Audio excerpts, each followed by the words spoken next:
Ma tā upu e valu. O a aina whaia e Solomona, ma lona tō fia o vasenga o Faitaulanga. Ua mawae tausanga e lua furu na whaia e Solomona le whale o Yehova ma lona lava whale. O a aifo ina tu ina mai e hi ramo i a Solomona. Wato e whaia e Solomona, mana whaanono fo ai whanaunga Israelu. Walua te fo i Solomona i a mato sopa, ma ua manu malo ai. Ua whai fo e ia o tate mora i le vao, ma ai uma e tu ai o loa na ia whaia i a mato. Ua whaia fo e ia o pete o rana i lunga, ma pete o rana i lalo. O aino fo olo, ua iai pā, ma pui pui, ma whaamau whaalava. O paalata foi, ma ai uma sa ia Solomona e tu ai oloa. Ma ai uma mo kariota, ma ai mo eti e Solofanua. Ma mea uma na finangalo i e Solomona e whai Jerusalema. Ma le panona, ma nuu uma ua puli ai o ia.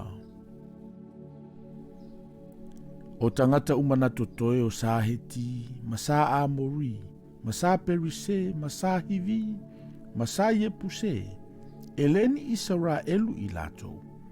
Wa latou whanau na totoe le nuu. Ina ua mawai i latou. O e na le wha umatia le whanaunga Israelu. Na pule Solomona ia te i latou ia Faitaulanga. Wa o lava i ona ponei. Aua le whaia Solomona ni o le whanaunga Israelu mapolonga. E whaia ila na ngā luenga. Au tangata tau i latou. Mali i ave au, mali e pule ia na kariota, mana au e e Solofanua. O ali ia, e na tofie le tupo Solomona e pule. E lua se lau ma le toa lima nga fulu, o i latou na pule i le nuu. Ua avae Solomona le afafine o Farao mai le a aia tā vita i le fale na ia whaia mo ia. A wawa whaapea mai o ia. E le no fola ua vai le fale o tāvita le tupo Israelu. A wae pa ia le mea ua au mai ia le atola au Yehova.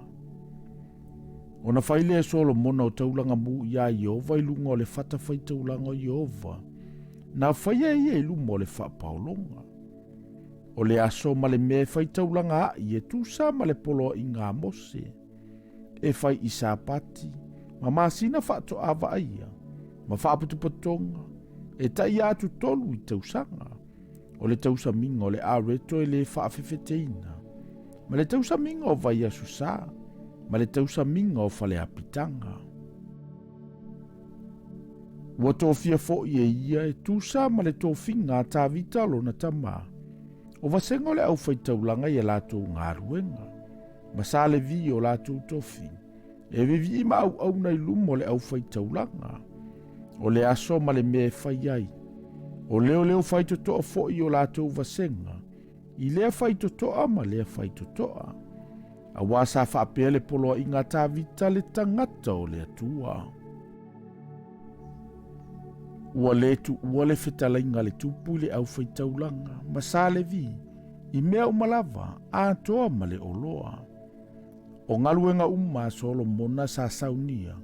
Ua o i le aso na tu ua i le whaavai o le whalo Yehova. E o fo i le aso na umai. Ua wha umaina o na whai o le whalo Yehova.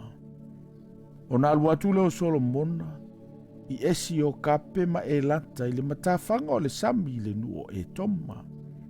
Ua au mai e hi ramo i ati ia. I lima wana au na o vaa, ma ona tangata ua masani ma le sami. Walato wofa atasi ma au na Solomona i o Feira. Ma lato au mai ai o auro. E fase lau ma le lima nga fulu o taleni. Ma lato au mai ai le tupu o Solomona.